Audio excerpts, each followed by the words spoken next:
America నాశనానికి అధ్యక్షుడు Donald Trump కొబ్బరికాయ కొట్టాడు. భారత్ మీద కసిగా టారిఫ్ల మీద టారిఫ్లు బాదుతూ ఉన్నాడు. ఎందుకంటే రష్యా నుంచి మనం ఆయిల్ కొంటున్నామనే సాకుతో. అయితే మనకంటే ఎక్కువగా చైనా కొంటోంది. అలా అని చైనా మీద కూడా టారిఫ్ల మీద టారిఫ్లు బాధేశాడు. కానీ చైనా దొబ్బేమంది. పైగా చైనా నుంచి కీలకమైన మినరల్స్ ఎగుమతిని ఆపేసింది. దీంతో అమెరికా రక్షణ కార్యకలాపాలన్నీ కూడా ఆగిపోయాయి. అందుకే చైనాను ఏమీ అనలేక భారత్ మీద కక్ష సాధిస్తున్నాడు ట్రంప్. ఇదంతా కూడా ట్రంప్ ఈగో వల్ల తీసుకున్న నిర్ణయాలు మాత్రమే. నేను అమెరికా అధ్యక్షుడిని, నేను ఏం చేసినా అడిగేవారు లేరని ఇష్టానుసారంగా వ్యవహరిస్తున్నాడు. మరీ భారత్ మీద అయితే పగబట్టినట్లుగా వ్యవహరిస్తున్నాడు. అయితే భారత ప్రధాని మోడీ టారిఫ్ల యుద్ధం వన్ సైడ్ తీసుకున్నారు. అది రష్యా వైపు. మొదట జాతీయ భద్రతా సలహాదారు అజిత్ దోవల్ రష్యా వెళ్లారు. అక్కడ ప్రోటోకాల్ పక్కన పెట్టి మరి రష్యా అధ్యక్షుడు పుతిన్ ఏకంగా దోవల్ని కలిశారు. ఈ ఒక్కటి చాలు అమెరికాకు క్లియర్ గా సిగ్నల్ పంపడానికి. అదే పంపారు కూడా.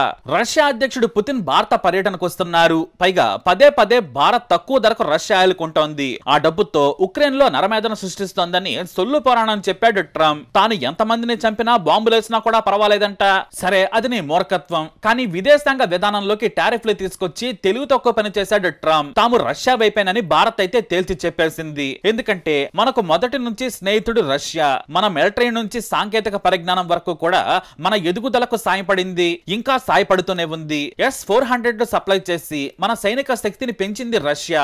మరి ఎంతటి ఫ్రెండ్ ను భారత్ ఎప్పటికీ వదులుకోదు. పైగా భారత్ కు మరో 5% డిస్కౌంట్ కు ఆయిల్ అమ్ముతామని రష్యా ఆఫర్ కూడా చేసింది. ఇది చాలు. ఇప్పుడే మొన్నటి వరకు శత్రులుగా ఉన్న భారత్ చైనాలు కూడా ఇప్పుడు ఆర్థిక అవసరాల కోసం ఒకటయ్యాయి. భారత్ పై అమెరికా చర్యలను చైనా ఖండించింది. తాము భారత్ వైపే ఉంటాం, ఇలాంటి పిచ్చ చర్యల వల్ల అమెరికానే నష్టపోతుందని చైనా ఘాటుగా వ్యాఖ్యానించింది. అలాగే ఇటు బ్రెజిల్ అధ్యక్షుడు లూయిస్ ఇనాసియో భారత ప్రధాని మోడీకి కాల్ చేశారు. ద్వైపాక్షిక బంధాలను పెంచుకుందామని ప్రకటించారు. అంతకుముందు మోడీ కూడా బ్రెజిల్ అధ్యక్షుడికి కాల్ చేశారు. ఎందుకంటే ట్రంప్ మాట వినలేదని ఏకంగా బ్రెజిల్ మీద కూడా ఇష్టానుసారంగా 50% టారిఫ్లు విధించాడు ట్రంప్. ఈ గ్యాప్ లోనే 6 ఏళ్ల తర్వాత చైనా విదేశాంగ మంత్రి వాంగ్ యీ భారత పర్యటనకు వచ్చారు. ద్వైపాక్షిక సంబంధాలు, వ్యాపారంపై చర్చలు జరిపారు. భారత్ సానుకూలంగా స్పందించింది. ఇటు షాంఘై సహకార సంస్థ సమావేశానికి ప్రధాని మోడీ వెళ్తున్నారు. మోడీ రాకను చైనా స్వాగతించింది. ప్రపంచంలోని శక్తివంతమైన నాయకులు చైనా వస్తున్నారు, వారిలో మోడీ, పుతిన్ ఉన్నారని కితాబిచ్చింది. గాల్వాన్ ఘర్షణ తర్వాత మోడీ వెళ్తూ ఉండడంతో మళ్లీ గతం కంటే మెరుగ్గా చైనాతో సంబంధాలు మెరుగుపడతాయని భావిస్తున్నారు. అలాగే చైనాతో కొత్త ఒప్పందాలు కూడా ఉండబోతున్నాయి. ఇదే సమావేశంలో వేరువేరు దేశాలతో భారత భాగస్వామి ఒప్పందాలు చేసుకోనుంది. చైనాతో బ్రహ్మపుత్ర మీద కడుతున్న డ్యామ్ తో పాటు తైవాన్ విషయంపై కూడా భిన్నాభిప్రాయాలున్నాయి. కానీ అమెరికా విధించిన టారిఫ్ల కారణంగా భారత్ చైనాలు వ్యాపార పరంగా దగ్గరవుతున్నాయి. పైగా రష్యా అధ్యక్షుడు పుతిన్ రెండు దేశాల మధ్య సఖ్యతను కోరుకుంటున్నారు. ఎందుకంటే అమెరికా ముందు యావత్ యూరప్ దేశాల ప్రతినిధులు తమ గౌరవం కోల్పోయి సాగిలపడ్డారు. ఉక్రెయిన్ ను వెనకేసుకొస్తూనే యూరప్ నేతలు మాట్లాడారు. ఉక్రెయిన్ అధ్యక్షుడు జెలెన్స్కీతో కలిసి ట్రంప్ ను కలిశారు. అయితే రష్యాను దెబ్బ కొట్టాలంటే ఆ దేశ ఆయిల్ ను భారత్ కొనకుండా చేయాలనుకున్నారు. సుంకాల బెదిరింపు మొదలు పెట్టారు. ఇటు చైనా మీద కూడా కొన్ని విషయాల్లో ఆంక్షలు పెట్టారు. ఇటు బ్రెజిల్ మీద కూడా. అయితే ఇదే సమయంలో బ్రిక్స్ ను బలోపేతం చేయాలని రష్యా బలంగా కోరుకుంటోంది. డాలర్ కి బదులుగా బ్రిక్స్ ప్రత్యేక కరెన్సీ తీసుకురావాలనేది చైనా ఆలోచన. డాలర్ ను దెబ్బ కొడితే అమెరికా బలహీనపడుతుంది. దీంతో తను సూపర్ పవర్ కావచ్చనేది చైనా ఆలోచన. దానికి పుతిన్ ఓకే కూడా చెప్పేశారు. అందుకు భారత్ కూడా సానుకూలంగానే ఉంది. ఎందుకంటే బ్రిక్స్ దేశాల్లో సౌత్ ఆఫ్రికా కూడా ఉంది. ప్రపంచ జనాభాలో 40% జనాభా, 35% జీడీపీ బ్రిక్స్ సొంతం. మరిక డాలర్ అవసరం ఏముంది? అందుకే డాలర్ కి పోటీగా బ్రిక్స్ కరెన్సీని తీసుకురావాలని చైనా పట్టుబడుతోంది. రష్యా కూడా సానుకూలంగానే ఉంది. మొన్నటి వరకు కూడా బ్రిక్స్ తో భారత్ కలిస్తే దారుణ ఆంక్షలు ఎదుర్కోవాల్సి వస్తుందని ట్రంప్ బెదిరించాడు. బ్రెజిల్ ను కూడా బెదిరించాడు. చైనాను కూడా అంతే. కానీ ఇప్పుడు భారత్ ను అమెరికా దూరం చేసుకుని ఎంతో తప్పు చేసింది. మొన్నటి వరకు అమెరికా, భారత్ మంచి స్నేహితులు. ఎప్పుడైతే ఆంక్షలు విధించి పాకిస్తాన్ తో ట్రంప్ జతకట్టాడో అప్పుడే తెగిపోయింది. పాకిస్తాన్ ఆర్మీ చీఫ్ తో విందుతో భారత్ కు బెదిరింపు సంకేతాలు పంపాడు. కానీ ఆ మరునాడే పుతిన్ కి ఫోన్ కలిపేశారు మోడీ. నాటి నుంచే బ్రిక్స్ గేమ్ మొదలైంది. పుతిన్ భారత్ వస్తున్నారు, చైనాకు మోడీ వెళుతున్నారు. అమెరికాతో ఏర్పడే లోటును భారత్ పూడ్చుకోనుంది. ఇటు ఇంధన సరఫరాల్లో ఇరాన్ కూడా భారత్ కు చేయందిస్తోంది. తక్కువ ధరకే ఇంధనం వస్తుంటే మనం ఎందుకు కాదంటాం? పైగా 140 కోట్ల జనాభాకు ఇంధన అవసరాలు విరివిగా ఉన్నాయి. మనం అమెరికా నుంచి కొంటున్నా కూడా ట్రంప్ పిచ్చి ప్రేలాపనలు పేలుతున్నాడు. విదేశాంగ విధానాన్ని, ప్రోటోకాల్ ని, చివరకు స్నేహాన్ని కూడా టారిఫ్లతో పోల్చాడు. ఇటు అమెరికాలో నిక్కీ హేలీ లాంటి సీనియర్ లీడర్ నుంచి అక్కడి మీడియా వరకు ట్రంప్ పరువు తీస్తున్నాడు. మొన్నటికి మొన్న చైనా కూడా ట్రంప్ పరువు తీసేసింది. ఇప్పుడు ట్రంప్ బెదిరింపులను భారత్ కూడా పట్టించుకోవడం లేదు. ఏం చేసుకుంటావో చేసుకోమంటున్నారు. ఒకవేళ బ్రిక్స్ కరెన్సీ వస్తే అమెరికా పతనం ఖాయమైనట్టే.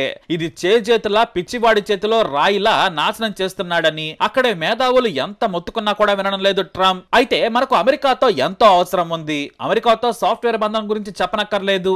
మనం విరివిగా ఎగుమతులు చేస్తున్నాం.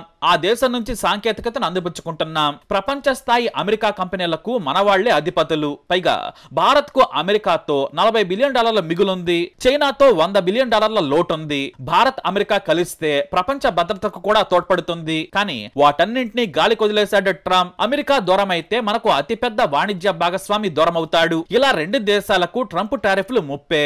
మన దేశంపై టారిఫ్లు ఎక్కువగా విధిస్తే నష్టపోయేది అమెరికా ప్రజలు, అలాగే ఇక్కడ మన ఎగుమతిదారులు. అయినా కూడా మనల్ని దూరం పెట్టడంతో పాటు రష్యా నుంచి ఆయిల్ కొనొద్దని బెదిరించడం అంటే మన సార్వభౌమాధికారాన్ని ప్రశ్నించడమే. మనకు ఇంధనం కావాలి. ట్రంప్ చెప్పాడనో చైనా అలిగిందనో వదులుకునేది కాదు. అందుకే మోడీ అమెరికా అధ్యక్షుడి మాట వినడం లేదు. పైగా మన శత్రువు పాకిస్తాన్ తో రెచ్చగొడుతున్నాడని రష్యా వైపు మొగ్గారు. వాస్తవానికి రష్యాతో మనకు మంచి బంధమే ఉంది. కానీ ట్రంప్ కారణంగా అది బలపడింది. అయితే ఇప్పుడు ట్రంప్ ను బ్రతిమలాడే స్థాయి నుంచి బెదిరించే వరకు మన దేశం వెళ్ళింది. భారత విదేశాంగ మంత్రి ట్రంప్ విదేశాంగ విధానాన్ని ఢిల్లీలో జరిగిన వరల్డ్ లీడర్స్ ఫోరం లో ప్రత్యక్షంగానే అమెరికాపై ఘాటు వ్యాఖ్యలు చేశారు. భారత్ తో ఏదైనా సమస్య ఉంటే మా ఉత్పత్తులను కొనకండి, మాకు మా రైతులు చిన్న ఉత్పత్తిదారులే ముఖ్యమని తేల్చి చెప్పేశాడు. ఇక రష్యాకు భారత ఇంధనం శుద్ధి కేంద్రంగా మారిందన్న అమెరికా విమర్శలకు కౌంటర్ ఇచ్చారు. అలా చేస్తే మా చమురు శుద్ధి చేసిన ఇంధనం మీరు కొనకండి, మా వ్యాపారం మా ఇష్టం, మీ వ్యాపారం మీ ఇష్టం అని చెప్పేశారు. అంతేకాదు పరోక్షంగా బ్రిక్ కరెన్సీ బాంబు కూడా వదిలారాయన. దీంతో ట్రంప్ తో కాదు అమెరికాను శక్తివంతంగా చేస్తున్న డాలర్ తో యుద్ధం చేయాలని భారత్, రష్యా, చైనా నిర్ణయం తీసుకున్నాయని చెప్పకనే చెప్పేశారు. రష్యాలో ప్రెస్ మీట్ లోనే చిన్న హింట్ ఇచ్చారాయన. బహుశా మొన్నటి వరకు బ్రిక్ కరెన్సీకి భారత్ మొగ్గు చూపలేదు. భారత్ లేకుండా బ్రిక్ కరెన్సీ సాధ్యం కాదు. పైగా మనకు యుఎస్ డాలర్ మీద నమ్మకం ఎక్కువ. మనకు అమెరికాతో పాటు విదేశాల పెట్టుబడులు కూడా యుఎస్ డాలర్ మీద ఉన్నాయి. ఇలాంటి సమయంలో బ్రిక్ కరెన్సీకి మద్దతు పలకపోవచ్చు అనేది ఒక వాదన. ఎందుకంటే రష్యా మీద అమెరికా సహా యూరప్ దేశాలు ఆంక్షలు విధించాయి. బ్రిక్స్ కరెన్సీతో వాటి నుంచి తప్పించుకోవచ్చనేది ఆలోచన. ఇటు చైనాకు అమెరికా డాలర్ వీక్ కావాలి. తన ఉత్పాదక శక్తి మీద ఆ దేశానికి అంత నమ్మకం. మరి ఇప్పుడే ఎదుగుతున్న భారత్ బ్రిక్ కరెన్సీకి ఒప్పుకొని దేశ ఆర్థిక వ్యవస్థతో గేమ్ ఆడదనేది నిజం. అయినా చైనాను భారత్ ఎప్పటికీ నమ్మదు. మరి భారత్ దూకుడుతో అమెరికా తగ్గుతుందా లేదా అనేది కొద్ది రోజుల్లో తేలనుంది. పైగా సెప్టెంబర్ లోనే ఐక్యరాజ్య సమితి సమావేశాల్లో పాల్గొనేందుకు మోడీ అమెరికా వెళ్లనున్నారు. అక్కడ అధ్యక్షుడు ట్రంప్ తో మ్యాటర్ను సెటిల్ చేస్తారా లేదా అనేది చూడాలి. కేవలం దాని మీదే ఫ్యూచర్ బ్రిక్స్ బలం ఆధారపడి ఉంటుంది. అలానే మొండిగా అమెరికా అధ్యక్షుడు ప్రవర్తిస్తే మాత్రం మనకు మరో ఛాన్స్ లేదు.